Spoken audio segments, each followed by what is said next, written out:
এখন আমরা দেখাবো যে আসলে কিভাবে আপনি আপনার সোশ্যাল মিডিয়া অথবা ওয়েবসাইট কানেক্ট করতে চান।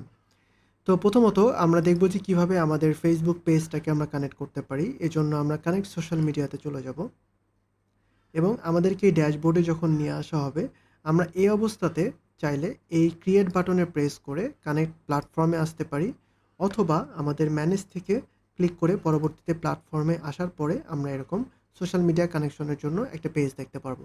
সেখান থেকে আমরা কানেক্ট প্ল্যাটফর্মে এসে যেই প্ল্যাটফর্মটা আমরা কানেক্ট করতে চাচ্ছি, ফর এক্সাম্পল আমি Facebook কানেক্ট করতে চাচ্ছি, তাহলে ফেসবুকে এসে কানেক্ট ফেসবুকে আমরা প্রেস করব। তবে এখানে আমাদের একটি ভিডিও দেওয়া আছে কিভাবে কানেক্ট করতে হবে, সেই ভিডিওটা দেখে আমরা এগোতে পারি। তো এখন আমরা Facebook কানেক্ট করার জন্য কানেক্ট বাটনে প্রেস করব।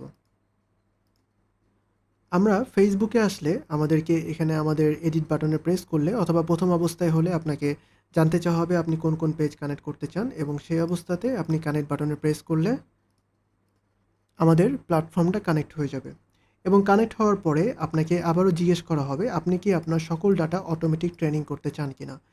অটোমেটিক ট্রেনিং বলতে আপনার Facebook যেহেতু আপনি কানেক্ট করেছেন, এই অবস্থাতে আপনি 50 ক্রেডিট দিলে আপনার যত ডাটা আছে এই ডাটাগুলো অটোমেটিক্যালি ট্রেনিং হয়ে আপনাকে দেখাবে।